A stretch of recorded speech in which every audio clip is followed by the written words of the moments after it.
மணிரத்னம் அவர்களின் தளபதி படத்தில் மம்பூட்டி அவர்களின் உதவியாளரில் ஒருவராக நாகேஷ் அவர்கள் வருவார். நாகேஷ் அவர்களிடம் 10 நாள் கால்ஷீட் வாங்கி இருந்த போதிலும் படத்தில் நாகேஷ் அவர்கள் நடித்த 3 காட்சிகள் மட்டுமே இடம்பெற்றிருந்தன.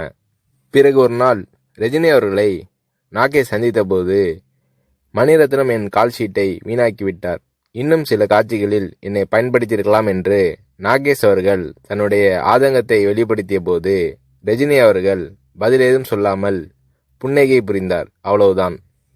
பின்னர் தான் நாகேஷ் அவர்களுக்கு ரஜினி அவர்களின் மௌனத்தின் அர்த்தம் புரிந்தது. ரஜினி அவர்களிடம் பேசிக்கொண்டிருக்கும் போது அங்கே இல்லாத 3வது நபரை பற்றி குறை சொல்லி பேசினால் ரஜினி அவர்கள் அதை விரும்புவதில்லை.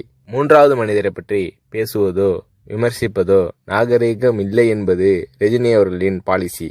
இது நாகேஷ் அவர்களுக்கு தெரிய வந்தபோது ரஜினி அவர்கள் மீதான மதிப்பு நாகேஷ் அவர்களின் உள்ளத்தில் பல மடங்கானது.